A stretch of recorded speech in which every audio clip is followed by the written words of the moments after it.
Welcome back to Final Trade, another episode of Pre-Modern Power, this time featuring the wonderful Ivory Tower with this weird old Antiquities copy when they still had crazy stuff like continuous artifact written on the card.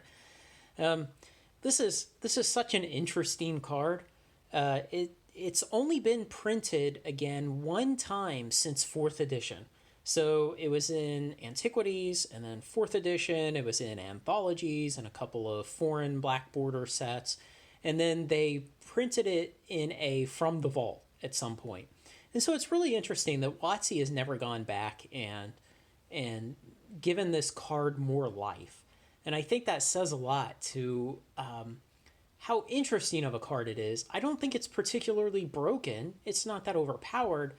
But there are some decks where it really shines. And in the pre-modern era specifically, Necropotence and Stasis are two good ones. Because Stasis can kind of hold on by the seat of its pants sometimes, be close to a loss. It can be using a lot of Pain lands and City of Brass, taking damage from those.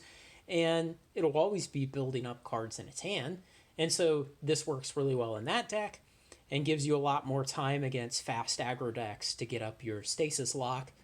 And then in Necropotence, of course, you pay 1 life to draw a card, and then the next turn you can gain a life from that card.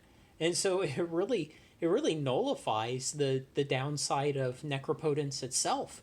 And so it makes it a very powerful card for Necrodeck. Now, in Stasis and Necropotence, I play 2 copies in each of them. I think that's plenty for Stasis. For Necropotence, maybe you'd think about 3. I don't know.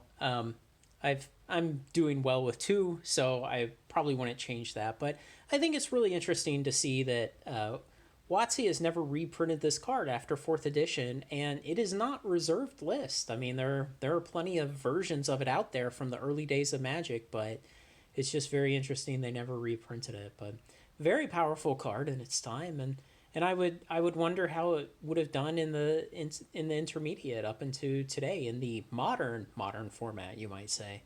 So if you like this kind of thing, like, comment, share, and subscribe. Join me on Final Trade. Thanks a lot.